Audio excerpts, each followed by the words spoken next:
ஆன்மநேய சகோதர சகோதரிகளே, உங்கள் அனைவருடைய திருவடிகளையும் வள்ளல் பெருமானுடைய திருவடிகளாக கருதி வணங்கி போற்றி மகிழ்கின்றேன். ஒவ்வொரு மாத பூசந்தோறும் அருட்பெருஞ்சோதி அகவலிலே இருக்கின்ற ஒரு கன்னிக்கு 2 வரிகளுக்கு நாம் பேருரை கண்டு வருகின்றோம். இந்த மாதம் நான் சொல்கிறேன், நீங்கள் திருப்பி சொல்லுங்க. இந்த பாட்டு: உடல் உரு பிணியால் உயிர் உடல் கெடா வகை அடல் உற காத்தருள் அருட்பெருஞ்சோதி. இது அகவல்ல 731, 32 இந்த வரிகள். இங்கே ரொம்ப முக்கியமான சாரமான பாடலுங்க ஐயா. நான் உங்களுக்கு ஒரு செய்யலை எப்படி புரிஞ்சுக்கிறது என்று சொல்லி 2 உத்திகளை, வழிகளை சொல்லி கொடுத்திருக்கின்றேன். ஒன்று, அந்த செய்யுளிலே அல்லது பாடலிலே ஏதாவது ஒரு வார்த்தை மையமாக, சாரமாக, சாவியாக, திறவுகோலாக இருக்கும். அதை கண்டுபிடிச்சிட்டோம்னா அந்த பாட்டுக்குள்ளார நுழைஞ்சிடலாம், அதனுடைய மெய்ப்பொருளை நாம் தெரிந்து கொண்டு விடலாம். அப்படி ஒரு வார்த்தை, ஒரு சொல் இந்த பாடலில் என்ன இருக்குது என்றால் உயிருடல். சொல்லுங்க, உயிருடல். இந்த உயிருடல் என்பது என்ன என்பது ரொம்ப முக்கியமான வார்த்தை. வள்ளல் பெருமான் மட்டும்தான் சொல்றார். எனக்கு தெரிஞ்ச உலகத்தில் வேற எந்த ஞானியும் சொல்லலை. அவங்க வேற வார்த்தைகளில் சொல்லுவாங்க, இவ்வளோ வெளிப்படையாக சொல்ல மாட்டாங்க. அடுத்தது உங்களுக்கு ஒரு உத்தி சொல்லி கொடுத்துருக்குறேன். அது என்னன்னா, அந்த செய்யுளிலே எத்தனை உட்பிரிவுகள் இருக்கின்றன என்று பார்க்கணும்.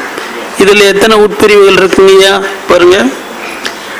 உடல் உரு 1 ஸ்லாஷ், பிணியால் அங்கே ஒரு ஸ்லாஷ், கோடு 2, உயிருடல் 3, கெடாவகை 4, அடலுற 5, காத்தருள் 6, அருட்பெருஞ்சோதி. இந்த 7 பகுதிகளையும் தனித்தனியாக நாம் புரிந்து கொண்டால்தான் இந்த பாட்டினுடைய முழு அர்த்தம் நமக்கு தெரியும். இனி ஒவ்வொன்றும் நம்ம பார்க்கலாம்.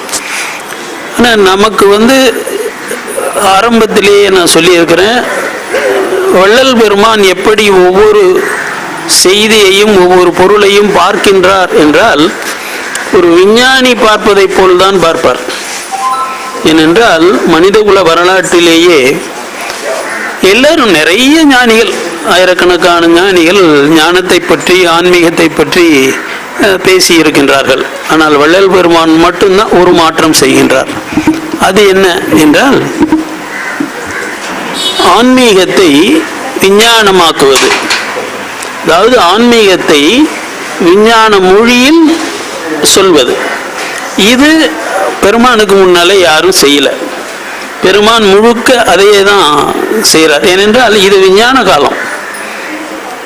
இது விஞ்ஞான காலம். கடந்த பெருமானுடைய காலத்திலிருந்து 850 வருடங்களாகவே விஞ்ஞான காலம். பெருமானுடைய காலத்திலேயே ரயில்வே எல்லாம் வந்துடுச்சு. அப்புறம் இந்த தந்தி, டெலிகிராஃப் இதெல்லாம் வந்துடுச்சு அப்பவே. ஆக பெருமான் எப்பொழுதும் தன்னை ஒரு விஞ்ஞானி என்றே கூறிக்கொண்டார் என்று அவருடைய பிரதம சீடராகிய தொடுவூர் வேலாயுதனார் சென்னை அடையாறில் இருக்கின்ற பிரம்மஞான சபையினருக்கு கொடுத்த அறிக்கையிலே இப்படி சொல்றார்: நான் ஒரு விஞ்ஞானி என்றே வள்ளல் பெருமான் சொன்னாராம். அதை அவர் நமக்கு குறிப்பிடுகின்றார். ஆக நாமும் அந்த கண்ணோட்டத்திலேயே இதனை பார்க்க வேண்டும். அப்போதான் இதுக்கு அர்த்தம் புரியும், இல்லைன்னா புரியாது. இந்த கண்ணோட்டத்தில் பார்க்கல என்றால் என்ன ஆகும் அப்படின்னு சொன்னா, நான் உங்களுக்கு ஒரு வார்த்தையை சொன்னேன், திறவுகோல் வார்த்தை. அது என்னங்கிறது உயிருடல். இது ஒரே சொல், ஒரே சொல். ஆனா அந்த பார்வை இல்லைன்னா என்ன தெரியும்? உயிர் கமா உடல் 2 சொற்களாக தெரியும். மொத்த அர்த்தமும் மாறி போயிடும். மொத்த அர்த்தமும் மாறி போயிடும். சாதாரண நிலைக்கு வந்துடும். இப்போ எல்லாரும் ஏன் சாகிறாங்க? பிணி வந்து தானே சாகிறாங்க, நோய் வந்து தானே சாகிறாங்க. நோய் உயிர் போயிடுது, உடல் போயிடுது என்பதுதான் உலகம் அறிந்த செய்தி. இதுக்கு வள்ளல் பெருமான் வேணுமா? அவ்வளோ பெரிய தெய்வமா கவி வேணுமா? தெய்வமா கவி வேணுமா? தேவையில்லை. அப்போ வேறு ஏதோ முக்கியமான செய்தி வள்ளல் பெருமான் இந்த பாடலிலே நமக்கு உணர்த்துகின்றார். அது என்ன என்று நாம் தெரிந்து கொள்ள வேண்டும். கொஞ்சம் முயற்சி பண்ணுவோம். இப்போ உடல் உரு பிணி என்று சொல்றார். இந்த உடம்புக்கு நோய் வருதுங்கய்யா. அந்த நோய் நம்ம உடம்ப கெடுக்குது, மனசை கெடுக்குது, பிறகு உயிரையே கொண்டு விடுகின்றது இல்லைங்களா? அது நம்ம பார்க்கிறோம். அப்போ இந்த பிணி என்பது என்ன அப்படின்னு சொல்லி சொன்னால், சில பிணிகள் நோய்கள் எல்லாம் இருக்கு. அது என்ன பண்ணும் அப்படின்னு சொல்லி சொன்னால், இந்த உடம்போட நின்றுக்கும். சும்மா காயம் ஆகுது, இல்லை சளி பிடிக்குது, ஜலதோஷம், இருமல் அப்படின்னாக்கா அப்படியே மேலாக உடம்போடு நின்று போகின்ற வியாதிகள் இருக்கின்றன. ரெண்டாவது, சில மனநோய்கள் இருக்கின்றன. இன்னும் கொஞ்சம் ஆழமாக போய் மனசை பாதிக்கும். ஓரளவுக்கு பாதிச்சா நியூராசிஸ்ன்னு சொல்லுவாங்க, திருத்திடலாம். அதை நம்ம மருந்து கொடுத்து சரி பண்ணிடலாம். பாருங்களேன், சில குழந்தைங்களுக்கு இந்த பரீட்சை வந்து ஒரு பயம் வந்துடும். நாளைக்கு ரிசல்ட் வர போகுது அப்படின்னா இன்னைக்கே போய் என்ன பண்ணும், ஏதாவது விஷயம் வாங்கிட்டு வந்து வச்சுக்கும். அது ஃபர்ஸ்ட் ரேங்க் வரல, இல்லை பாஸ் ஆகலை, உடனே அது என்ன பண்ணும், தாங்க முடியாது, அது உடனே மருந்து குடிச்சிடும். பெற்றவங்களுக்கு என்ன ஆகும், எதை பற்றியும் அதுக்கு எண்ணமே வராது. அந்த மாதிரி நேரங்களில் இதெல்லாம் நியூராசிஸ். இது தினம் வர்றதில்ல, வருஷத்தில் ஒரு நாள் அந்த பரீட்சை முடிவுகள் வருகின்ற அன்னைக்கு அது வரும். அப்போது என்ன பண்ணும், நான் ஏற்கனவே உங்களுக்கு ஒரு மருந்து சொல்லி கொடுத்துருக்கிறேன், பெற்றோர்கள்லாம் ஞாபகம் வச்சுக்கணும். இது ஒரு 20 ரூபா ஆகுது, அதை ஹோமியோபதி கடையில் வாங்கி வச்சுக்கணும் என்று நான் உங்களுக்கு சொல்லி கொடுத்துருக்கேன். யாராவது ஒருத்தர் சொல்லுங்க பார்க்கலாம், அது என்ன மருந்து? நான் இங்கே இதே இடத்துலையே சொல்லியிருக்கேன். இந்த நோய்க்கு பெயர் டிப்ரெஷன். அதுக்கு என்ன மருந்து? யாராவது ஒருத்தர் சொல்லுங்க பார்க்கலாம். யாருக்கும் ஞாபகம் இல்லையா? சரி, பரவாயில்ல, நானே சொல்கிறேன். தங்கம் தான், ஆரம் மெட்டாலிக்கம் என்று ஹோமியோபதி மருந்து கடையில் போய் கேட்டிங்கன்னா, ஆரம் மெட்டாலிக்கம் 200 பவர். ஒரு 4 மாத்திரை மிட்டாய் மாதிரி இருக்கும், சின்ன சின்ன கோழி உண்டு மாதிரி இருக்கும். அதை வந்து அந்த குழந்தைக்கு பால்லையோ தண்ணியிலையோ எதிலையோ போட்டு கொடுத்துருங்க, அதுக்கு தெரிய வேணும். அப்போ என்ன ஆகும், மறுநாள் தோல்வி அடைஞ்சு ஃபெயில் ஆனாலும் சரி, இல்லை அது எதிர்பார்த்த ஃபர்ஸ்ட் ரேங்க் வரலன்னாலும் சரி, அது வந்து தற்கொலை பண்ணிக்காது. அழுவும், ஆர்ப்பாட்டம் பண்ணும், எல்லாம் பண்ணும். ஆனால் தற்கொலை எண்ணம் அதற்கு வராது. யாருக்கெல்லாம் தற்கொலை எண்ணம் வருதோ அவங்களுக்கு இந்த மருந்து கொடுத்தா என்னங்க, அந்த எண்ணம் போயிடும். இது வந்து ஓரளவுக்கு, குறிப்பிட்ட அளவுக்கு இருக்கிற மனோநோய். இது வந்து நியூராசிஸ்ன்னு சொல்லுவாங்க. இன்னும் சில நோய்கள் இருக்குங்கய்யா, அது வந்து முற்றி போயிடும், மனமே பேதலிச்சு போயிடும். அந்த ஷாக்கில் மனசே பேதலிச்சு போயிடும். அது வந்து தற்கொலை பண்ணிக்கலனாலும் என்ன ஆகும் அப்படின்னு சொல்லி சொன்னால், நம்ம ஃப்ரெண்ட்ஸ் எல்லாம் நம்மளை கேலி பண்ணுவாங்களே என்றது ஆழமாக நினைக்க ஆரம்பித்தா அது சைக்காசிஸ்ன்னு சொல்லுவாங்க. சிக்மண்ட் ஃப்ராய்டு என்ற ஒரு பெரிய மனோதத்துவ மேதை இருந்தார். அவர் இந்த சைக்காசிஸ் பற்றி நிறைய எழுதியிருக்கார். அது என்ன ஆகுன்னா, மனசே பிறந்து போயிடும். செவுத்தை பார்த்துக்கிட்டு மூளையில் உட்காந்துக்கிட்டு இருப்பாங்க வருஷக்கணக்காக. செவுத்தை பார்த்து மூளையில் உட்காந்துட்டு இருக்காங்க, அவங்களுக்கு தான் யாருன்னே தெரியாது. அதெல்லாம் வந்து முற்றிய நிலை. அந்த நிலையிலெல்லாம் நம்ம ஒன்றும் பண்ண முடியாது. இதுக்கெல்லாம் ஒரே ஒரு மருந்து தான் இருக்குங்கய்யா. என்ன மருந்து தெரியுங்களா? கடவுளை பிடிச்சிக்கிறது தான். அது வந்து பகுத்தறிவாதிகள் என்னோ மூட நம்பிக்கை என்னவோ சொல்லுவோம், அது என்னவோ சொல்லட்டும். ஆனால் நான் என்ன சொல்ல வரேன்னா, அவங்களுக்கு மனசில் ரொம்ப பலம் இருக்கு போல இருக்கு, அவங்க கடவுள் இல்லாமே அவங்க இருந்துக்கிற முடியும். ஆனால் மனதிலே பலகீனம் இருக்கின்றவர்கள், பலம் இல்லாதவங்க கடவுளை கெட்டியாக பிடிச்சிக்கிறது வந்து நல்லது. இல்லைன்னா இப்போ நான் சொன்ன மாதிரி மனப்பிறழ்வே ஏற்பட்டு போயிடும். ஆக தண்ணி கொடு.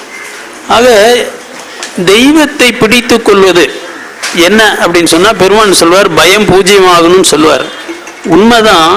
ஆனா பயம் வந்துருமே. வாழ்க்கையில எத்தனையோ நிகழ்ச்சிகளால நமக்கு பயம் வருது இல்லைங்களா? அப்போ அந்த பயத்திலிருந்து எப்படி தப்பிக்கிறது? உதாரணமா சொல்றேன் கேளுங்களேன். எல்லாருக்குமே நிறைய விதமான பயங்கள் உண்டு. அடிப்படையான ஒரு பயம் இருக்கு. அது என்னங்க? அது மரண பயம். மரண பயம் இல்லாத ஆளே கிடையாது உலகத்துல. எவ்வளவு பெரிய ஞானி ஆனாலும் அது சரி, ஒரு நாளைக்கு முற்றாக இல்லாமல் போய்விடுவோம் என்கின்ற ஒரு மரண பயம் வரும். அப்போ நான் இந்த கதை தான் நினைச்சுக்கிறது. எங்க வீட்டுக்கு எதிர்த்தாப்புல ஒரு பெரியம்மா இருந்துச்சு. அவங்களுக்கு 96 வயசு, கூணெல்லாம் விழுந்துடுச்சு. இந்த கண் பார்வை நல்லா தெளிவா இருக்கு. இந்த வெத்தலைப்பாக்கு போட்டு போட்டு அதுல ஒரு நன்மை, அது எலும்பு நல்லா இருக்கும், கண் பார்வை நல்லா தெரியும், அச்சு பண்ணிச்சுக்கிட்டு இருக்கும். தறி நெய்யறவங்க வீடு. ஒரு நாள் நான் கேட்டேன், ஏன் பாட்டி இவ்வளோ வயசாயிடுச்ச, இன்னும் கொஞ்ச நாள் நீ செத்து போயிட போவிய, உனக்கு பயம் இல்லையா அப்படின்னு நான் கேட்டேன். அப்போ அந்த பாட்டி சொன்னாங்க, டேய் தம்பி எங்கடா போயிட்டு வர்ற அப்படின்னு. நான் வியாபாரத்தில் வெளியில் அங்கே இங்கே எல்லாம் போயிட்டு வந்திருக்கேன். இப்போ எங்கே வந்திருக்க அப்படின்னு. வீட்டுக்கு வந்திருக்கிறேன். எதிர்த்தாப்புல தான் வீடு, உனக்கு தான் தெரியுமே, ஏன் கேட்குற அப்படின்னு. நீ எங்கே வேணா சுத்து, கடைசி எங்கே வர்ற? வீட்டுக்கு தானே வர்ற. ஏன் இங்கே தானே அம்மா அப்பா இருக்காங்க, அம்மா அப்பாவை பார்க்கறதுக்கு வீட்டுக்கு தானே வர்ற. அந்த மாதிரி நான் இன்னும் 100 வருஷம் இருந்தாலும் என்ன பண்ண போகிறேன்? கடைசியா எங்க அம்மா அப்பாவை பார்க்கறதுக்கு போகும்போதும் போக போறேன். எங்க அம்மா பார்வதி, எங்க அப்ப பரமசிவன், அங்கதானே போக போறேன். ஏன் சொந்த வீட்டுக்கு போறதுக்கு எனக்கு என்னடா பயம் இருந்துச்சு. அப்படியே நான் ஸ்டன் ஆயிட்டேன். இது எந்த தத்துவ புத்தகத்திலையும் இல்லை. இது நிறைய பிலாசபி படிச்சிருக்கேங்க. நான் படிச்சு என்ன பண்றது? இதுதான் நம்ம பாரத தேசத்துல பரம்பரையா அப்படியே வர்றது இந்த ஞானம். வாழ்க்கை பற்றிய உண்மைகள் எல்லாம் நமக்கே தெரியாம உள்ளார போய் பூந்துக்கும். அந்த மாதிரியான ஒரு செய்தி இதுங்க. பயத்துக்கு மாற்று என்னங்க? கடவுள் நம்பிக்கை தான். சொல்லுங்க, பயத்துக்கு மாற்று கடவுள் நம்பிக்கையே. அது இருக்கணும், இல்லைன்னா கஷ்டம். அந்த பயத்தை எதிர்த்து, மரண பயத்தை எதிர்த்து நிற்கக்கூடிய அளவுக்கு நம்ம மன வலிமை இருக்கிறது கோடியில் ஒருத்தருக்கு தான் இருக்கும். சரி, அப்போ நமக்கு பயம் இருக்கக்கூடாது. அதோடு என்ன தெரியுங்களா? கவலை இருக்கக்கூடாது. இந்த ரெண்டையும் பெருமான் சொல்வார். என்ன சொல்வார்னா, நான் சொன்னதே தான், ஆனால் அழகா அவர் செய்யுள்ள சொல்வார். அகத்தும் புறத்தும் ஆண்டவர் இருக்க கவலை கொள்வதேன்பர். தம்பி ஏண்டா கவலைப்படுற? உள்ளாரையும் ஆண்டவர் இருக்காரு, புருவ மத்திக்குள்ளார. வெளியே உலகம் பூரா ஆண்டவர் தானே இருக்காரு. அவருடைய உடம்பு தானே இது. எல்லாரும் அவர் இருக்காரு. நீ ஏன் பயப்படுற? உன்னை படைச்சவனுக்கு உன்னை எப்படி வாழ வைக்கணும்னு தெரியாதா? அகத்தும் புறத்தும் ஆண்டவர் இருக்க கவலைப்படுவதில் அர்த்தமில்லை என்று நமக்கு வள்ளல் பெருமான் சொல்வார். ஆக இந்த உடம்புல ஏற்படுகின்ற இந்த பிணி இருக்கு பார்த்தீங்களா, இதுக்கு எப்படி வருது? முதல்ல காரணங்களை தெரிஞ்சுக்கணும். பாருங்க, திடீர்னு இன்னைக்கு ஆச்சரியமா இருந்துச்சு. வர்ற வழியில பல பேர் பழையபடி மாஸ்க் போட்டுக்கிட்டு இருந்தாங்க. இப்போ ஒரு கொரோனா வந்தப்போதான் எல்லாரும் முகமூடி போட்டுக்கிட்டு தெரிஞ்சாங்க இல்லைங்களா? இப்போ வர வழியில நான் பார்க்குறேன், நிறைய பேர் மறுபடியும் முகமூடி போட்டுட்டு இருக்காங்க. என்ன கொரோனா மறுபடியும் வருதுங்களா? என்னது? ஏன் எல்லாரும் மறுபடியும் முகமூடி போட்டுட்டு இருக்கிறாங்க? சேஃப்டிக்கா? இப்போ இவ்வளவு நாள் போடலையே. இல்லை, ஏதோ ஒன்று இப்போ நடக்குது. அதனாலதான் இப்போ வர வழியில பார்த்தேன் நிறைய பேர் அந்த முகமூடியை போட்டு வச்சுட்டு இருக்கிறாங்க. அப்போ ஓ அப்படியா? ஓ இருக்காமா?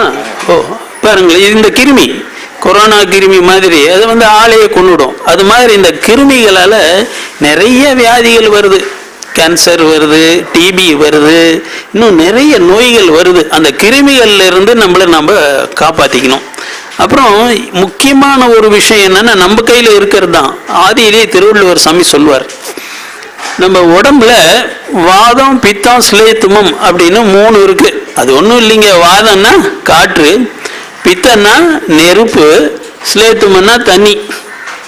இந்த 3 பூதங்களும் சரியான விகிதத்தில் நம்முடைய உடலில் இருந்தால் ஆரோக்கியமா இருக்கும், நோய் வராது. இது கொஞ்சம் கூட குறைச்சல் இருந்ததுன்னா நோய் வந்துடும். இதுக்கு அற்புதமான ஒரு பாட்டு திருக்குறள்ல திருவள்ளுவர் சாமி சொல்றார். யாராவது ஒருத்தர் அந்த பாட்டை சொல்லுங்க பார்க்கலாம்.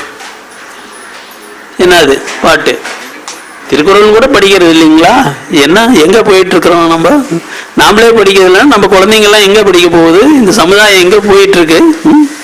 மிகினும் குறையினும் நோய் செய்யும் நூலோர் தொகுத்த வழி முதலாய 3. வழின்னா காத்து, மற்ற 2 நெருப்பும் நீரும். ஆக இந்த 3ம் சரியா இருக்கணும், சரிசமமா இருக்கணும், அளவு சரியா இருக்கணும்.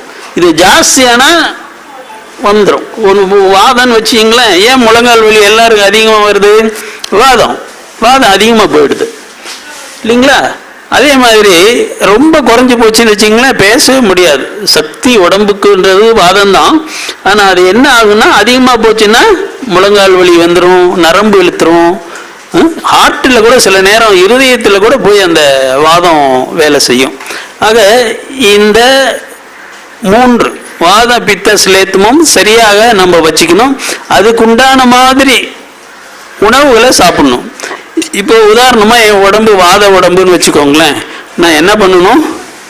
வாதம் இருக்கிற உணவுகளை தொடவே கூடாது. குறிப்பா வாழைக்காயை தொடக்கூடாது, வாழைப்பழம் தொடக்கூடாது. அப்புறம் வாதத்துக்கு ரொம்ப முக்கியமானது என்னங்க? உருளைக்கிழங்கு. உருளைக்கிழங்கு சாப்பிட்டா அன்னைக்கு அவ்வளவுதான், முழங்கால் வலி தான், நடக்க முடியாது. அதே மாதிரி தான் பித்தத்துக்கு, அதே மாதிரி தான் இதுக்கு கபத்துக்கு. கபன்னா உடனே இப்போ சளி பிடிச்சிக்கும். ஐஸ் தின்னா குழந்தைங்களுக்கு உடனே என்ன ஆகுதுங்க? சளி பிடிச்சிக்கும், கோலை அடைச்சிக்கும், பொருள்னு ராத்திரி தூங்க முடியாது. குழந்தைய தூக்கிட்டு டாக்டர்கிட்ட ஓடுறோம் இல்லையா? அப்போ அது குழந்தைக்கு என்ன தெரியும்? நீ தான் கொடுக்கக்கூடாது. சரி, அப்படி மீறி கொடுத்துட்டீங்களா, உடனே என்ன பண்ணணும்னா சூடாக ஒரு டம்ளர் தண்ணி கொடுத்துடணும். அப்போ அது அது அந்த குளிர்ச்சி அது ஓரளவுக்கு சரி பண்ணிடும். இந்த மாதிரி பிணி வர்றதுக்கு, நோய் வர்றதுக்கு நிறைய காரணங்கள் இருக்குங்கய்யா. அதே மாதிரி நம்ம அப்பா அம்மாவுக்கு, தாத்தா பாட்டிக்கு என்ன இருந்துச்சோ அதுக்கெல்லாம் ஹெரிடிட்டரி டிசீசஸ்ம்பாங்க. இப்போ எங்கள் அப்பாவுக்கு சர்க்கரை வியாதி இருந்துச்சு. நாங்கள் 10 பேர், 6 பொண்ணுங்க, 2 பசங்க. அப்பா அம்மா எல்லாம், எங்கள் அம்மாவுக்கு மட்டும் இல்லை, ஏன்னா அவங்க பூர்வீகத்தில் இல்லை. எங்கள் அப்பாவுக்கு இருந்த சர்க்கரை நோய் எனக்கு இருக்கு. இப்போ 35 வருஷமா இருக்கு. ஐயா கூட தெரியும், அவருடைய டாக்டர்கிட்ட கூட்டிகிட்டு போய் காட்டினார். அது எந்த டாக்டர்கிட்ட போனாலும் அவங்க மருந்து கொடுப்பாங்க. அது என்ன ஆகும்? அந்த நேரத்துக்கு குறைக்கும். 3 மணி நேரம் ஆனால் மறுபடியும் வேலையை காட்டும், மறுபடியும் மாத்திரை சாப்பிடணும். இவ்வளோதான். நிரந்தரமாக தீர்க்க முடியுமா? அந்த இடத்துக்கு ஆங்கில மருத்துவம் வரல, சித்த மருத்துவத்தில் வந்ததுன்னு சொல்கிறாங்க. என்னன்றது நமக்கு தெரியல. என்னுடைய நண்பர் ஒருத்தர் ஜெயிச்சிட்டார். அவருக்கு நிறைய சர்க்கரை இருந்துச்சு, இப்போ சுத்தமாக இல்லை. கினோவா, அப்படி QUINOA, கினோவா அப்படின்னு ஒரு மேல்நாட்டிலிருந்து வருகின்ற ஒரு தானியம். அதாவது தினை இருக்கு இல்லைங்களா, முருகனுக்கு படைப்போமே, தேனும் தினையுமாவும். அந்த தினை அது ஃபாரின் தினை, சீமை திணைன்னு அதுக்கு பேர் சொல்கிறாங்க. சீமை திணை அங்கிருந்து வருது, அமேசானில் கிடைக்குது. 300 ரூபா 1 கிலோ. நான் கூட வாங்கி வச்சிருக்கேன், இன்னும் சாப்பிடல. அவர் 3 வேளையும் அதே சாப்பிட்றாரு. சாப்பிட்டு என்ன ஆச்சுன்னா சர்க்கரை எல்லாம் குறைஞ்சி இப்போ மாத்திரை கூட சாப்பிட்றதில்ல. அவர் மாத்திரை கூட சாப்பிட்றதில்ல. உங்களுக்கு யாருக்காவது சர்க்கரை இருந்தால் முயற்சி பண்ணி பாருங்க. ஏன்னா பெரிய பெரிய ஞானிகளாலேயே முடியல. எனக்கு ஆரம்ப காலத்து குரு ஜெயகிருஷ்ணமூர்த்தி 90 வருஷம் இருந்தார். சர்க்கரையை ஜெயிக்க முடியல. காலையில் பாவக்காய் ஜூஸ் சாப்பிடுவார், 1 மணி நேரம் நடப்பார். இந்தியாவிலிருந்து அமெரிக்காவுக்கு போகணும்னா அந்த ஆகாய விமானத்தை அதுக்கு ஒரு 14 மணி நேரம் கடல் மேலே போகும். அப்போ எங்கே போய் நடக்கிறது? விமானத்துக்குள்ளாரே 1 மணி நேரம் நடப்பார். அந்த 1 மணி நேரம் நடந்தா தான் காலில் குடைச்சல் எடுக்காது, சர்க்கரை குறைஞ்சிரும். இல்லைன்னா ராத்திரி தூங்க முடியாது. இந்த மாதிரி நிறைய பிரச்சனைகள் உண்டு. விவேகானந்த சாமிக்கு சர்க்கரை இருந்துச்சு, மகான் அரவிந்தருக்கு சர்க்கரை இருந்துச்சு. ஞானிகளாலேயே அதை ஜெயிக்க முடியல. ஆனால் இப்போ இந்த கினோவா அப்படின்ற அந்த தானியத்தை 3 வேளையும் சாப்பிட்டு என் நண்பர் ஒருத்தர் அந்த ஜெயிச்சிருக்கிறாரு. ஆக சர்க்கரை குறைவா இருக்கிற தானியத்தை சாப்பிடணும், அவ்வளவுதாங்களே. ஆக இப்படி ஒவ்வொரு நோய்க்குமே ஏதோ ஒரு மருந்து இருக்கும். எங்கே இருக்குதுன்னா நம்ம தேடி போகணும். இதுக்கெல்லாம் என்ன காரணங்க? அடிப்படையான காரணத்துக்கு வர்றேன். இப்போ கொரோனா வந்தது, இப்போ ஒரு 2 வருஷத்துக்கு முன்னால சில பேர் செத்து போனாங்க. என்னுடைய முக்கியமான நண்பர்கள், உறவினர்கள் எல்லாம் கூட செத்து போனாங்க. என்ன வீட்டுக்குள்ள அடைச்சி போட்டு இந்த வீட்டுக்காரம்மா என்ன பண்ணிச்சு, வாசப்படியே தாண்ட உள்ள, நான் வெளியிலேயே வரல, நான் தப்பிச்சுக்கிட்டேன். இருந்தாலும் அது காத்துல வர்றது தானே, காத்துல வரும். நீங்க வீட்டுக்குள்ளார இருந்தாலும் காத்துல வரும். காத்து நம்ம சுவாசிக்கிறோம் இல்லைங்களா, அது போய் இருதயத்தை இந்த நுரையீரலில் போய் சிக்கிக்கும். பின்ன எப்படி நம்மளாம் தப்பிச்சு இன்னும் இருக்கோம் அப்படின்னா, ஓரளவுக்கு நோய் எதிர்ப்பு ஆற்றல் இல்லைங்களா, இம்யூனிட்டி சிஸ்டம்னு சொல்லுவாங்க ஆங்கிலத்தில். அந்த நோய் எதிர்ப்பு ஆற்றல் யாருக்கு அதிகமாக இருக்கின்றதோ அவங்க தப்பிச்சுக்குவாங்க. இந்த நோய் எதிர்ப்பு ஆற்றல் குறைவாக இருக்கின்றவங்க மாட்டிக்குவாங்க, அந்த கொரோனா கொன்னுடும். இதுக்கு தான் நம்ம சாமி வள்ளலார் சாமி ஆதியில என்ன பண்ணார், தம்பி இப்படி ஒவ்வொரு நோயா எத்தனை நோய்க்கு நீ தற்காப்பு பண்ணிக்குவ, நோய் எதிர்ப்பு சக்தியை அதிகம் பண்ணிக்கோ அப்படின்னு சொல்லிட்டு நமக்கு சில 18 காயசித்தி மூலிகைகளை கொடுத்துருக்காருங்க. எத்தனை? 18, 1 2 இல்லை, 18 காயசித்தி மூலிகைகளை சாமி நமக்கு கொடுத்துருக்காங்க. அதில் முக்கியமானது 5. யாராவது ஒருத்தர் சொல்லுங்க பார்க்கலாம். நிறைய தடவை நான் இங்கே சொல்லியிருக்கேன்.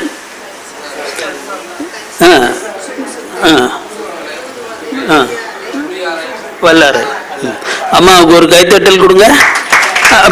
இதெல்லாம் நமக்கு அன்றாடம் பயன்படுற செய்தி.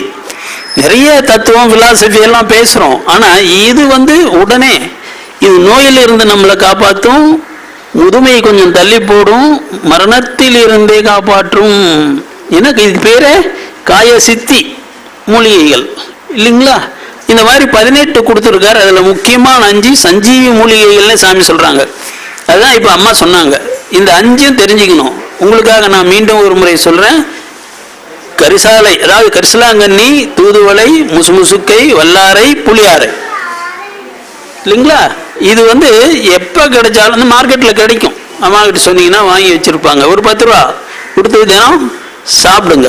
காலையில் எந்திரிச்ச உடனே பல்லு விளக்குறதே இந்த கரிசலாங்கண்ணியில் தான் விளக்கணும்னு சாமி சொல்லுவாங்க. சிறிது சாரம் உள்ளே போகும்படி நீங்கள் உள்ளே விட்டு கொஞ்சம் சாப்பிட்டுக்கோம்பாங்க. அடுத்தது என்ன சொல்லுவாங்கன்னா, எவ்வித தந்திரத்திலாவது தினே அதாவது தினமும் இந்த கரிசாலை உட்கொள்க. ஏன் அப்படி சாமி சொல்றாங்க? இதுல பல அர்த்தம் இருக்குதுமா. மோட்சத்துக்கே இது வழிகாட்டும். இதெல்லாம் நான் ஏற்கனவே இங்கே பேசியிருக்கேன். மீண்டும் ஒரு முறை கரிசாலையை பற்றி பேச வேண்டியதில்லை. அது அடுத்தது என்ன சொல்லுவார்னா, கூட்டு சூரணம்னு சொல்லிட்டு சொல்லுவார். அது என்ன கூட்டு சூரணம்? முக்கூட்டு சூரணம். அதில் 3, இந்த 5ல் 3 இருக்கும். கரிசாலை, தூதுவளை, முசுமுசுக்கை, அப்புறம் சீரகம். ஏன் சீரகம் போடுறாங்கன்னா, சில பேர் இது ரொம்ப உஷ்ணம். இந்த 3மே உஷ்ணமானது. அந்த உஷ்ணம் அதிகமாச்சுன்னாலும் உடம்பு கெட்டு போயிடும். அந்த உஷ்ணத்தை குறைக்கிறதுக்கு சீரகம். ஒரு ரகசியம் தெரிஞ்சுக்க, பொதுவான ஒரு விஷயம். இப்போ இஞ்சி டீ எல்லாரும் சாப்பிட்றாங்க இல்லைங்களா. சரி, நீங்கள் எந்த மருந்து சாப்பிட்டாலும் இந்த இஞ்சி சாப்பிட்டீங்கன்னா 10 பங்கு அதிகமாக வேலை செய்யும் அந்த மருந்து. ஒரு மருந்து சாப்பிடும்போது இஞ்சி சாப்பிட்டீங்கன்னா, இஞ்சி டீ இது மாதிரி ஏதாவது சாப்பிட்டீங்கன்னா அந்த மாத்திரையினுடைய பவர் 10 பங்கு அதிகமாகும். இல்லை ஏதாவது ஒன்று சாப்பிட்டு உடம்புல ஏதாவது திடீர்னு எதிர்பாராமல் மயக்கம் வருது, தலை சுத்துது, எப்படியோ இருக்குது அப்படின்னு சொன்னால் உடனே என்ன பண்ணும் தெரியுங்களா? இப்போ சீரகம், சாமி அதுக்கு தான் சொல்கிறாங்க. அந்த சீரகத்தை கொஞ்சம் கொதிக்க வச்சு அந்த தண்ணியை குடிங்க. கேரளாவில் என்ன செய்வாங்க தெரியுங்களா? நீங்கள் போய் தண்ணி கேட்டிங்கன்னா வெறும் தண்ணி கொடுக்க மாட்டாங்க. சீரகத்தை போட்டு கொதிக்க வச்ச தண்ணி தான் அவங்க கொடுப்பாங்க. அது அவங்க 3 வேளையும் அந்த சீரக தண்ணியை குடிக்கிறாங்க, ஆரோக்கியமாக இருப்பாங்க. அதுக்கு தான் சாமி சொல்கிறாங்க. அந்த முக்கூட்டு சூரணம் இப்போ சொல்கிற கரிசாலை, தூதுவளை, முசுமுசுக்கை, சீரகம், இந்த 4ஐயும் கொதிக்க வச்சு அதில் கொஞ்சம்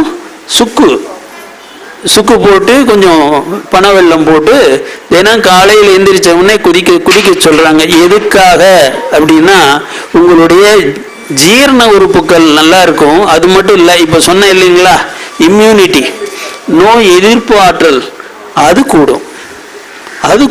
எனக்கு தெரிஞ்சு கொரோனாவில் சன்மாரிகள் அதிகமாக சாகலை. ஒரே ஒருத்தர் திண்டுக்கல்ல ரொம்ப பெரியவர், அவர் சாப்பிட்றது இல்லை போல் இருக்கு, அவர் மட்டும்தான் இறந்தார்.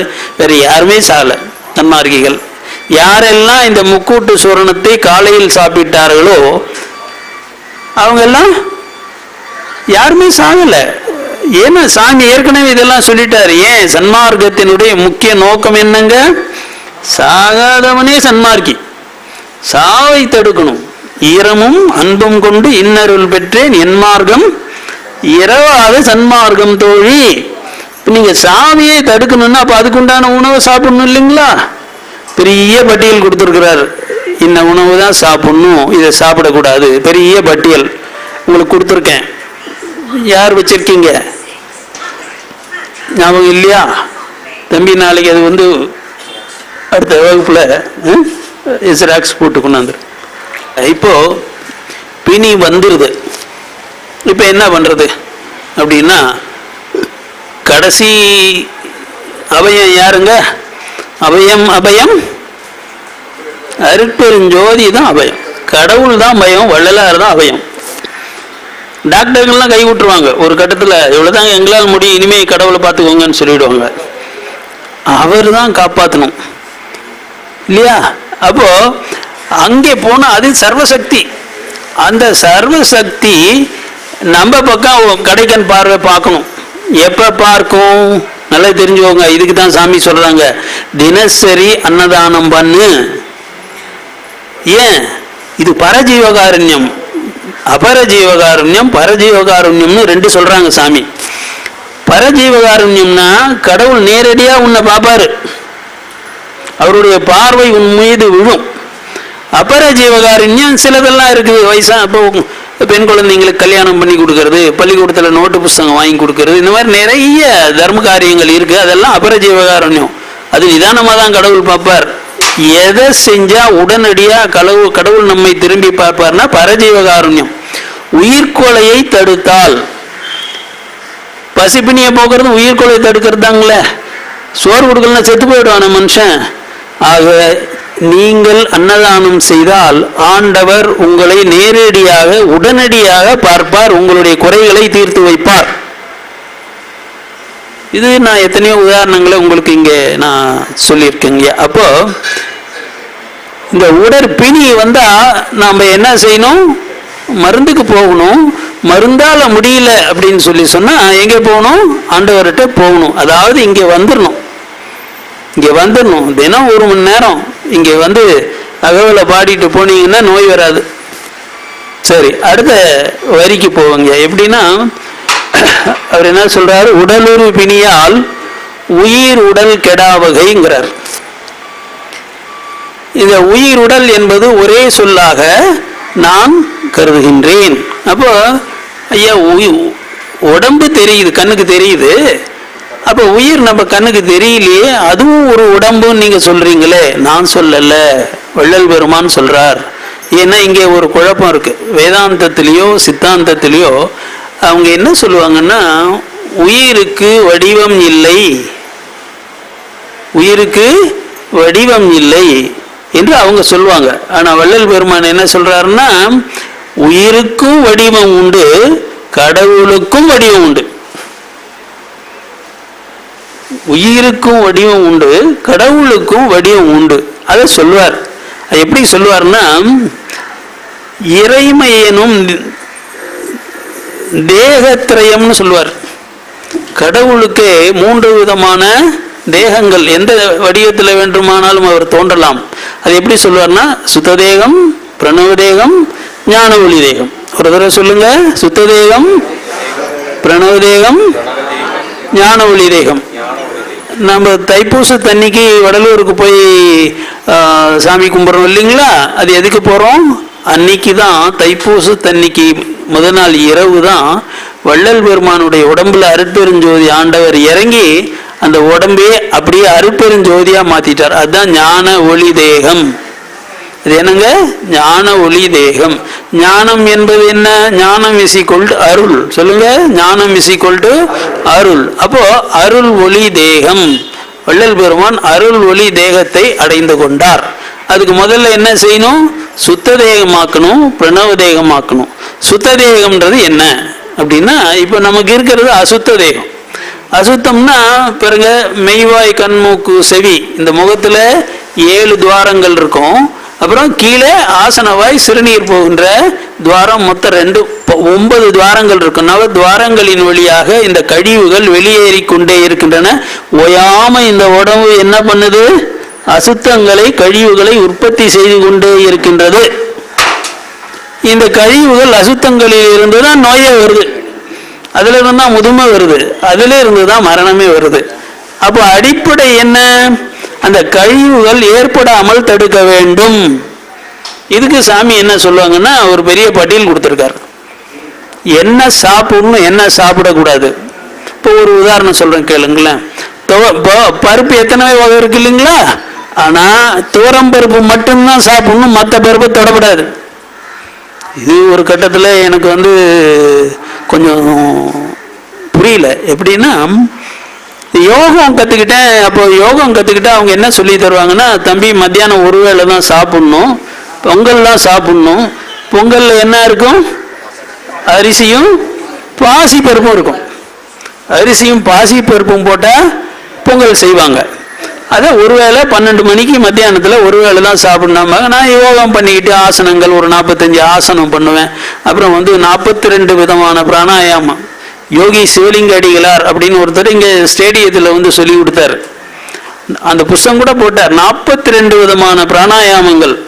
இது ஆசனம் பிராணாயாமம்லாம் என்ன செய்யுமான்னா, இந்த ஆசனம் உடம்புல ரத்த ஓட்டத்தை நல்லா வேகமாக சுழலை செய்யும். ரத்த ஓட்டம் அதிகமாக போனால் நோய் வராது. பிராணாயாமம் என்ன பண்ணணும்னா, அந்த வார்த்தையே பாருங்க. பிராணன்னா என்ன? உசுறு, உயிர் இல்லைங்களா? யாமம்னா அடக்குதல், கட்டுதல், உள்ளேயே தேக்கி வைத்தல். அப்போ பிராணாயாமம் செஞ்சா என்ன ஆகும்? உயிரை நம்ம உடம்புலயே சேர்த்து வைக்கலாம், சீக்கிரம் வெளியே போகாது இல்லைங்களா? இப்போ ஒவ்வொரு மூச்சுக்கும் 4 அங்குலம் வெளியில போயிட்டு வீணாயிட்டு இருக்க.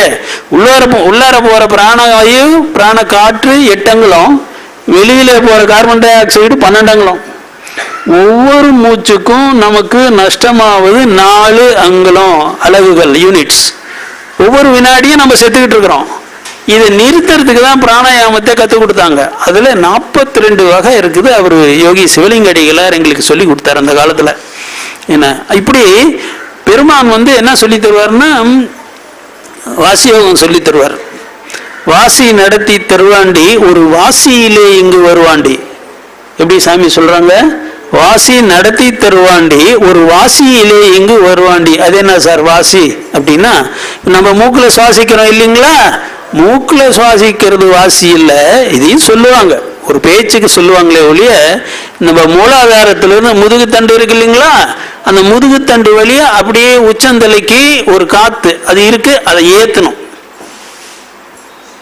மூலாதாரத்தில் 3 வாயுவை கருத்தால் கபாலம் ஏற்ற வல்லீரேல் விருத்தரும் பாலராவர் மேனியும் சிவந்திடும் அருள் தரித்த நாதர் பாதம் அம்மை பாதம் உண்மையே அப்படின்னு ஒரு சித்தர் பாடுவார். அதுக்கு பேரு தண்டுவட சுத்தி அப்படின்னு சில பேர் சொல்றாங்க. கிரியா யோகத்தினுடைய முதல் பயிற்சி என்று சில பேர் சொல்றாங்க. ஆனா இது வாசி யோகம். ஆனா இது எப்போ செய்யணும்னா 25 வயசு 30 வயசுக்குள்ளாரையே கத்துக்கணும். அதுக்கு மேம்பட்டு போனா இந்த சுவாசம் மேல ஏறாது. அங்க ஒண்ணு இருக்கு, சுவாசம் இருக்கு, அது மேல ஏத்தணும். அதுக்கு பயிற்சி எடுத்துக்கணும். அதுக்கு பேர் தான் வாசி யோகம். நான் இங்கேயே சொல்லி கொடுத்துருக்கிறேன். இதுல பிரம்மஞான சபையிலேயே உங்களுக்கு எல்லாம் சொல்லி, எனக்கு தெரிஞ்ச ஒரு யோகி கருப்பா தான் இருந்தாரு. இந்த வாசி யோகம் செஞ்சு செஞ்சு சிவப்பா மாறிட்டார். ஆனா அவருக்கு கூட என்னன்னா, உறுப்பு சிவக்கும் உரோமம் கருக்கும்னு 2 சொல்றாரு திருமூலர். உரோமம் கருக்கல, எல்லாமே வெளுத்து போச்சு. அது என்ன மிஸ்டேக்னு தெரியல. நல்ல சிவப்பாயிட்டாரு, சேட்டு மாதிரி. கருப்பா இருந்தவர் நல்ல சிவப்பாயிட்டாரு. உறுப்பு சிவக்கும், சிவக்குது. ஆனா அந்த தலை மட்டும் பஞ்சு மாதிரி அப்படியே வெள்ளையாவே இருக்கு. அது கருப்பு ஆகலை. சரி, இப்போ வள்ளல் பெருமான் சொல்லுகின்ற உணவு முறைகள், வள்ளல் பெருமான் சொல்லுகின்ற வாசியோக பயிற்சி, வள்ளல் பெருமான் சொல்லுகின்ற தயவு நிலையிலேயே எப்பொழுதும் இருப்பது, வள்ளல் பெருமான் சொல்லுகின்ற அன்னதானத்தை போடுவது, வள்ளல் பெருமான் சொல்லுகின்ற பக்தி, ரொம்ப முக்கியமானது பக்திங்கய்யா. அதை எப்படி சொல்றாருன்னா, நம்ம இங்க வந்திருக்கோம், இப்ப சாமி கும்பிடுறோம். நான் நிஜமா ஒரு கேள்வி கேட்கிறேன், எத்தனை பேருக்கு இன்னைக்கு பக்தி பண்ணும்போது கண்ணில் தண்ணி வந்துச்சு? கையை தூக்குங்க. சாமி கும்பிட்டீங்க, சரி, எத்தனை பேருக்கு கண்ணில் தண்ணி வந்துச்சு? இறைவா உன்னை பார்க்க முடியலையே என்று சொல்லி எத்தனை பேருக்கு கண்ணில் தண்ணி வந்துச்சு சொல்லுங்க. அதாவது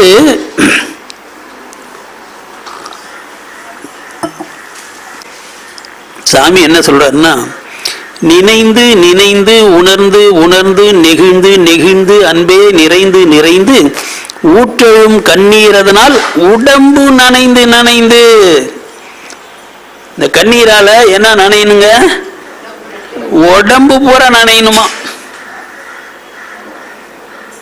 அருளமுவே நன்னிதியே ஞான நடத்தரசே என்னுரிமை நாயகனே என்று வணைந்து வணைந்து ஏத்துவோம் நாம். சாமி மேல பக்தி அவ்வளவு புகழ்ந்து பாட்டு பாடணும். இப்படி சொல்றாரு, இது பக்தி. கண்ணில் தண்ணியே வராது. நான் காசிக்கு போயிட்டு வந்தேன், கைலாயத்துக்கு போயிட்டு வந்தெல்லாம் சொல்லுவாங்க. நீ எங்க போனாலும் உன் கண்ணில் தண்ணி வந்துச்சா? இதுதான் பக்தி அடையாளம். போங்க, நான் வேணான்னு சொல்ல, அதுவும் பக்தியின் அடையாளம் தான். ஆனால் அடிப்படையான அடையாளம் என்னன்னா, உங்கள் கண்களில் நீர் வந்தால் அது பக்தி. அது இல்லாம என்ன பண்றது? மாணிக்கவாசக சாமி சொல்லி கொடுத்தது வள்ளலார் சாமி அப்படியே அவர் குருவா ஏத்துக்கிட்டார் இல்லையா? சொல்லுவார், அழுதால் உன்னை பெறலாமே. ஒரு ஷார்ட்கட், கடவுள் அடையறதுக்கு என்ன வழிங்க? அழுதால் உன்னை பெறலாமே. சொல்லுங்க. ஆமா, பக்கத்து வீட்டுக்காரரு 2 கார் வச்சிருக்காரு, இன்னைக்கு 3வது கார் புதுசா வாங்கியிருக்காரு, நான் எப்படி வாங்குறது அப்படின்னு அழுகக்கூடாது. பக்கத்து வீட்டுக்காரம்மா ஏற்கனவே 100கணக்கான பட்டுப்புடவை வாங்கிச்சிருக்கு, இப்போ தீபாவளி வேறு தான், நேற்று போய் 1 லட்சம் ரூபாய்க்கு ஒரு புதுசா புடவை வாங்கிட்டு வந்து, இதுக்கு அழுகக்கூடாது. இறைவா உன்னை எப்பொழுது நான் காணப்போகின்றேன் அப்படின்னு வள்ளல் பெருமான் அழுவாராம். அழுது இந்த கன்னத்துல 2 கோடு இருக்குமா, வாய்க்காலே இருக்குமா. அதுதான் பக்தி. அந்த பக்தியில மனம் அப்படியே கல் மாதிரி இருக்கு. இப்ப நமக்கு அந்த கல் அப்படியே கரையணும். இந்த மன கல் கரைஞ்சாதான் ஈஸ்வரன் உட்காருவார். அது கண்ணீர்ல தான் வரும். அது பக்தி ரொம்ப முக்கியங்க. அந்த பக்தி உங்களுக்கு என்ன பண்ணும்னா, உடம்புல சுத்த உஷ்ணத்தை உற்பத்தி பண்ணும். இந்த அசுத்த உஷ்ணம் நம்ம யோகா பண்ணா வரும். மூலாதாரத்துல மூலம் வரும், பௌத்திரம் வரும், அல்சர் வரும், எல்லாம் வரும். ஒரே இடத்துல பொழுதனி உட்காந்துக்கிட்டு வேலை செய்யறோம் இல்லைங்களா, அது உஷ்ணம், அது அசுத்த உஷ்ணம். ஆனா அது சாமி சொல்றது சுத்த உஷ்ணம். நீங்க பக்தி பண்ணீங்க அப்படின்னு சொன்னா சுத்த உஷ்ணம் வரும். நல்ல ஒரு விஷயம், நான் யாரையும் குறை சொல்ல, நிறைய பேர் என்கிட்ட வர்றாங்க, ஐயா நான் அங்கே போனேன், அவங்க ஏதோ சொல்லி கொடுத்தாங்க, பேரெல்லாம் சொன்ன விவகாரம் வரும். அந்த யோகம் பண்ணேன், இந்த யோகம் பண்ணேன், எனக்கு மூலம் வந்துடுச்சு, பௌத்திரம் வந்துடுச்சு. இப்போ என்ன பண்றது? ஏன் வருது? நல்லா கவனிங்க. உஷ்ணத்துல வருது. யோகம் பண்ண மூலாதாரத்துல உஷ்ணம் வரும். ஆனால் அவங்க என்ன சொல்லி தர்றதில்லை அப்படின்னு சொன்னா, பக்தியை சொல்லி தர்றதில்லை. இன்னைக்கு வர்ற குருமார்கள் எல்லாம், எத்தனையோ குருமார்கள் புதுசா வந்திருக்காங்க. எல்லாரும் என்ன பண்ணுவாங்கன்னா, அந்த யோகம் இந்த யோகம் என்னென்னவோ யோகங்கள்லாம் சொல்லி தருவாங்க, செய்யுங்க, நான் வேணான்ல. ஆனால் அவர்கள் பக்தி பக்கத்துல வர்றதில்லை, பக்தியை சொல்லி தர்றதில்லை. பக்தியில உங்களுக்கு கண்ணீர் வந்தாலொழிய உற்பத்தி மூலாதாரத்தில் உற்பத்தி ஆகின்ற உஷ்ணம் சுத்த உஷ்ணமா மாறாது, அசுத்த உஷ்ணமா தான் இருக்கும். அந்த அசுத்த உஷ்ணம் மூலமா பௌத்திரமா அல்சரா இப்படி நோய்களை தான் கொடுக்கும். அதுக்குதான் பெருமான் பக்தியை ரொம்ப முக்கியமா சொல்லுவார். 7000 பாட்டு எழுதியிருக்காரு வள்ளல் பெருமான். இதுல 6000 பாட்டு ஈஸ்வரன் பேர்ல பக்தியை தான். 6000 பாட்டு விடிய விடிய விடிய விடிய ஆண்டவரை பார்த்து இவரு அழுதுகிட்டு பாட்டு எழுதிக்கிட்டு இருப்பாராம். அவ்வளவு பக்தி. அந்த பக்தி பக்தி தான் நம்ம வந்து ஈரமும் அன்பும் கொண்டு இன்னருள் பெற்றேன் என்மார்க்கம் இரவாழ சன்மார்க்கம் தொழிம்பர். ஈரம் என்பது ஐயோ பிற உயிர்கள் இப்படி சாப்பிடாம இருக்குதே என்று நினைக்கின்ற ஜீவகாருண்யம், உயிர் இரக்கம். அன்பு என்பது கடவுளின் மீது பக்தி. ஜீவகாருண்யமும் கடவுள் மேல பக்தியும் நமக்கு ரெண்டு கண்ணு மாதிரி. இதுல நெற்றிக்கண் மாதிரி இந்த சத்விச்சாரம் இப்ப பண்ணிட்டு இருக்கோம் இல்லைங்களா? இதுக்கு பேர் என்ன? சத்விச்சாரம். சத்துனா உண்மை, உண்மையை விசாரித்து அறிதல். அதுக்காக தான் இந்த சத்விச்சாரம். இந்த சத்விச்சாரமும் ஒரு உஷ்ணத்தை கொடுக்கும். 7 திரைகள் இருக்குதுன்னு இப்போ காட்ட போறாங்க. அதுல வந்து முதல் திரை அந்த பச்சை திரை, அதுதான் கொஞ்சம் கனமா இருக்கும். அது நீங்கன்னா மீதியெல்லாம் மற்றதெல்லாம் ஈஸியா எளிமையா நீங்கிடுன்னு சாமி சொல்லுவாங்க. அதை நீக்கிறதுக்கு என்ன வழி? இந்த சத்விச்சாரம் தான். இங்கே வரணும், இந்த சத்விச்சாரத்தில் கலந்துக்கணும், என்ன சொல்றாங்கன்னு கேட்கணும். இந்த சத்விச்சாரத்தால தான் அந்த முதல் பச்சை திரை நீங்கும். அது நீங்கினாதான் மற்ற 6 திரைகள் நீங்கும். அப்போதுதான் உங்களுக்கு ஜோதி தரிசனம் கிடைக்கும். இங்க வெளியில பாக்குறோம், சரி, உள்ள புருவ மத்திக்குள்ளார பார்க்க முடியுமா? அதை பார்த்தா தான் மரணமில்லா பெருவாழ்வு கிடைக்கும், முக்தி கிடைக்கும், சித்தி கிடைக்கும், 5 ஐவர் நிலை கிடைக்கும், மூவர் நிலை கிடைக்கும், சிவநிலை கிடைக்கும், சிவத்துல 9 நிலைகள் கிடைக்கும், 10வது நிலையான அருட்பெருஞ்சோதி கிடைக்கும். உள்ளார பார்க்கணும். அங்கு இருக்கிற திரைகள் அறியாமையால் ஏற்படுகின்ற தீமை 7 விதமான தீமை திரைகள் இருக்கு, அதெல்லாம் நீங்கணும். அது நீங்கிறதுக்கு இந்த சத்விச்சாரம். ஜோதி தரிசனத்துக்காக திடீர்னு வந்திருக்கீங்க, ரொம்ப மகிழ்ச்சி. ஆனால் இந்த சத்விச்சாரத்துக்கு வரணும். ஒரு 1/2 மணி நேரம், மாசத்துல ஒரு 1/2 மணி நேரம் இந்த சத்விச்சாரத்தையும் கொஞ்சம் கேட்கணும். என்ன சொல்றாரு வள்ளல் பெருமான்?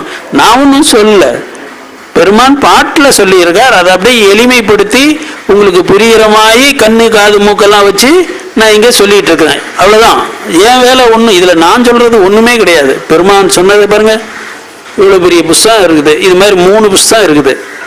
அவ்வளவு இருக்கிறத நான் வந்து எளிமைப்படுத்தி சொல்றேன். இப்போ நம்ம உடம்புக்குள்ளார எத்தனை இருக்குதுங்க? பெருமான் என்ன சொல்றார்? உயிருடல்னு சொல்றார்.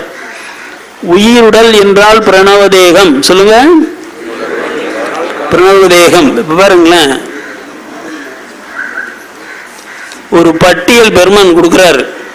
சுத்தமாதி தேகங்கள் அப்படின்னா சுத்த தேகம், பிரணவ தேகம், ஞான ஒளி தேகம்.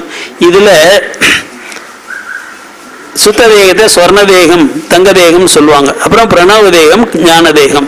இது ஒரு பெரிய பட்டியல். ஒவ்வொன்றுக்கும் எவ்வளோ ஆயுசு, அது எவ்வளோ தங்க மாதிரி இருக்கும், அதனுடைய கேரட் வேல்யூ, அதுக்கப்புறம் வயசு எல்லாம் சொல்றாரு. இந்த பிரணவ தேகத்துக்கு மட்டும் படிக்கிற நேரம் இல்லை நமக்கு. காரிய காரண ரூபம் கேட்டு வைங்க, பிறகு ஒரு நாளைக்கு நான் விளக்கம் சொல்றேன். ஏன்னா இதை விளக்கம் சொன்னா இதுக்கே இன்னைக்கு நேரம் பத்தாது. அப்புறம் பரதேகம், பரம்பர தேகம், பராபர தேகம் அப்படின்னு 3 இருக்கு. அதுல வந்து இது பரம்பர தேகம் மத்தியில இருக்கு.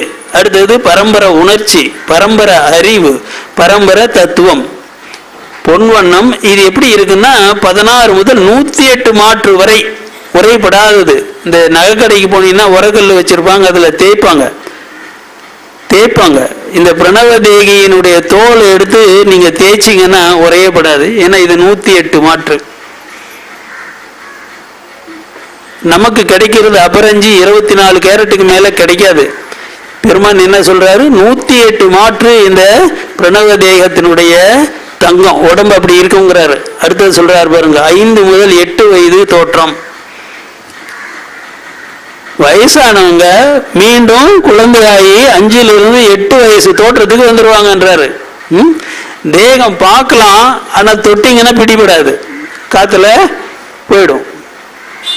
அந்த அளவுக்கு நுட்பமானது சுத்த தேகம், ரொம்ப நுட்பமானது. அதை விட நுட்பமானது பிரணவ தேகம், அதை விட நுட்பமானது ஞான ஒளி தேகம். ஆக இந்த உடம்பை நுட்பமாக்கி கொண்டே போக வேண்டும், அறிவை மனதை நுட்பமாக்கி கொண்டே போக வேண்டும்.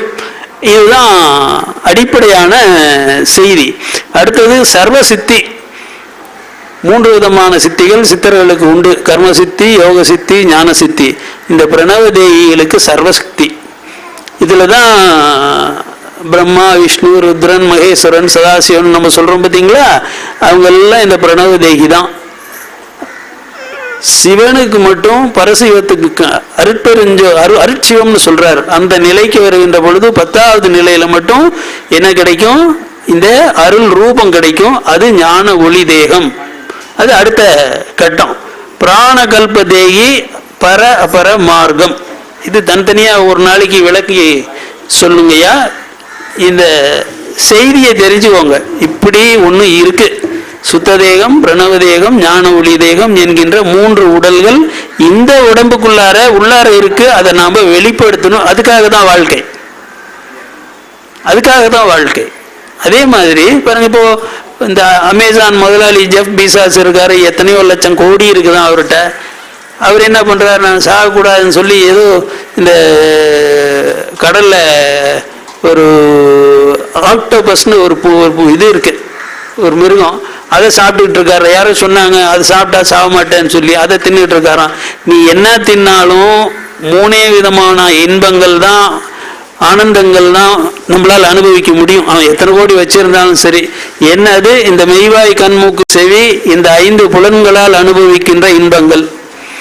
அடுத்தது மனம் சித்தம் புத்தி அகங்காரம், மனசால் அனுபவிக்கின்ற இன்பங்கள். 3வது இந்த உலகம். இப்போ ஊட்டிக்கு போறோம், ஏற்காடுக்கு போறோம், அந்த இயற்கை அழகை நம்ம ரசிக்கிறோம். இந்த 3 விதமான இன்பங்கள் தான் நமக்கு தெரியும். ஆனால் வள்ளல் பெருமான் என்ன சொல்றாரு? திருச்சிற்றம்பல தெய்வமணி மாலையில 13 விதமான ஆனந்தங்களை சொல்லுகின்றார். எத்தனைங்க? 13. படிச்சாலே ஆச்சரியமா இருக்கும். வள்ளல் பெருமான் அவ்வளவுமே அனுபவிக்கிறாரு. நம்ம ஒவ்வொருத்தருக்குமே அதெல்லாம் சாத்தியம்தான். ஆனா நமக்கு அது என்னன்னே முதல்ல தெரியாது. அவர் 13 அனுபவிக்கிறாரு. அந்த அனுபவிச்சதை எப்படி இருந்துச்சுன்னு சொல்லிட்டு பாட்டுல நமக்கு எடுத்து கொடுத்துருக்கிறாரு. நான் அதை பத்தி 13 பாட்டுக்கு 400 பக்கம் உரை எழுதியிருக்கேன். கடவுள் விஞ்ஞானம்னு ஒரு புஸ்தகமே எழுதியிருக்கிறேன். ஏனுங்கிறவங்க அதை வாங்கி படிச்சுக்கலாம். ஆக நமக்கு வாழ்க்கையில நம்ம 4ல் ஒரு பாகம் கூட அனுபவிக்கல. எத்தனை கோடி பணம் இருந்தாலும் சரி, எவ்வளவு பெரிய பதவி இருந்தாலும் சரி, கடவுள் கொடுத்த வாழ்க்கையில அதுல இருக்கிற 13 ஆனந்தங்கள் இன்பங்கள்ல 4ல் ஒரு பாகம் கூட நம்ம அனுபவிக்கிறது இல்லை. ஏன்னா நமக்கு தெரியாது.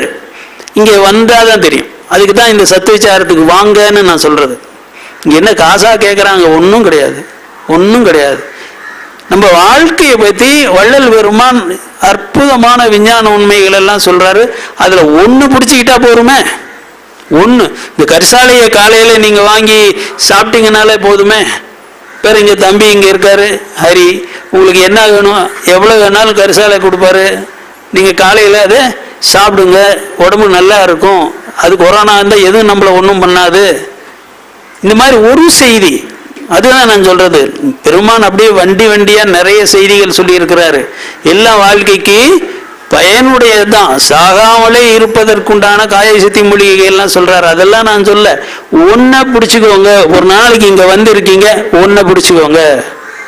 இந்த பிரணவ தேகங்கள்லாம் ரொம்ப பெரிய விஷயம். முதல்ல சுத்த தேகத்துக்கு வரணும், அதுக்கப்புறம் தான் பிரணவ தேகத்துக்கு போகணும், அதுக்கப்புறம் தான் ஞான ஒளி தேகத்துக்கு போகணும். அதெல்லாம் பெருமான் போயிருக்காரு. அந்த நிலைகளுக்கெல்லாம் போய் தன்னுடைய உடம்புல என்ன மாற்றங்கள் ஏற்பட்டதெல்லாம் பதிவு பண்ணி வச்சிருக்காரு. இங்க 39 விதமான மாற்றங்கள், மியூட்டேஷன்ஸ் உடம்புல ஏற்படும். எந்த விஞ்ஞானிக்கும் தெரியாது. இதெல்லாம் இங்க பதிவு பண்ணி வச்சிருக்காரு. இதுக்கு மேல உலகத்துல செய்தியே இல்லை. நானும் 60 வருஷமா உலகத்தில் இருக்கிற புஸ்தகங்கள் எல்லாம் படிச்சு பார்த்துட்டேன். விஞ்ஞான புஸ்தகங்கள், தத்துவ புஸ்தகங்கள், யோக புஸ்தகங்கள், எல்லா யோகம் தியானம் எல்லாம் செஞ்சு பார்த்தாச்சு. ஒரு 50 விதமான தியானங்களை நானே யூடியூப்ல சொல்லி கொடுத்துருக்குறேன். ஒரு 15 விதமான யோகங்களை சொல்லி கொடுத்துருக்குறேன். எல்லாம் நானே செஞ்சு பார்த்துருக்குறேன். கடைசியா எங்க வந்திருக்கேன்? வள்ளல் பெருமானுக்கு மேல ஒரு யோகி இல்லை, வள்ளல் பெருமானுக்கு மேல ஒரு தத்துவவாதி இல்லை. இங்க பாருங்க, இந்த புஸ்தகம் 1300 பக்கம் ஆங்கிலத்துல. உலகத்திலேயே வள்ளல் பெருமானுக்கு மேல ஒரு பிலாசபர் தத்துவவாதி இல்லை அப்படின்றதான் இந்த புஸ்தகம் சொல்றேன். 1300 பக்கம் இங்கிலீஷ்ல.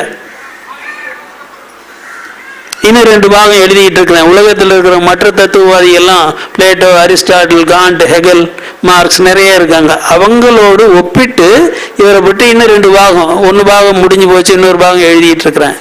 ஏன்னா நான் என்ன கண்டுபிடிச்சேன் இந்த 60 வருஷத்துல அப்படின்னா, வள்ளல் பெருமானுக்கு மேல ஒரு யோகி இல்லை, ஞானி மெய்ஞானி இல்லை, விஞ்ஞானி இல்லை, தெய்வமாக்கவி இல்லை. இப்படி ஒரு மனிதர் உலகத்தில் தோன்றியதே இல்லை. எல்லா சகல அறிவும் ஒரு மனுஷங்கிட்ட. ஐன்ஸ்டீன் பெரிய விஞ்ஞானி, சரி, அவர் கவிதை எழுத தெரியுமா? தெரியாது. பக்தி இருந்துச்சா? தெரியாது. அதே மாதிரி பிளேட்டோ பெரிய தத்துவவாதி தான். ஆனா அவருக்கு விஞ்ஞானம் தெரியுமா தெரியாது, யோகம் தெரியுமா தெரியாது. ஆனா இங்க எல்லாமே தெரிஞ்சு வச்சிருக்கிறாரு. ஏன்? இறைவனால் வருவிக்க உற்றேன்கிறார். ஆண்டவரா பார்த்து தேர்ந்தெடுத்து, இவர் எத்தனாயிரம் தேவர்கள் இருக்காங்க, எத்தனை கோடி தேவர்கள், 30 முக்கோடி தேவர்கள் இருக்காங்க. அவ்வளவு பேரையும் விட்டுட்டு இவரை மட்டும் தேர்ந்தெடுத்து இந்த பூமிக்கு அனுப்புறாரு ஆண்டவர். ஏன்? இவருக்கு தான் அவ்வளவு ஆற்றல் இருக்கு. ஆற்றல் மட்டும் இருந்த போதாதுங்க ஐயா. இப்ப இந்த சேலத்துல எத்தனை பெரிய கோடீஸ்வரலாம் இருக்கலாம், நூற்றுக்கணக்கான கோடி வச்சிருக்கிறவங்க எல்லாம் இருக்காங்க இல்லைங்களா? அவங்களுக்கு அன்னதானம் போடணுன்ற எண்ணம் வரலையே? வருதா? வரது இல்லையே? இல்லையா? சும்மா சாதாரணமான ஒரு ஏழை வந்து இங்க வந்து பாருங்க, இங்க 10 ரூபா போட்டு போவாரு. இப்போ ஒருத்தர் என்னை கூப்பிட்டு, ஐயா 3000 ரூபாய் வச்சுக்கிங்க, உங்க புஸ்தகம் போறாம எனக்கு அனுப்புங்க, மிச்சம் இருக்கிற பணத்தை அன்னதானம் பண்ணுங்க. இப்போ யாருன்னு என்னன்னு எனக்கு தெரியல, ஒரு பெரியவர் இப்போ 3000 ரூபாய் கொடுத்துட்டு போயிருக்கிறாரு. அந்த புஸ்தகங்கள்லாம் அவருக்கு அனுப்பணும், அட்ரஸ் கொடுத்துட்டு போயிருக்காரு. மீதி இருக்கிற பணத்தை அன்னதானம் போடுங்கன்றாரு. அவரை போல 100 பங்கு 1000 பங்கு பணக்காரலாம் இந்த சேலத்தில் இருக்காங்க. மனசு வருதா? வராது.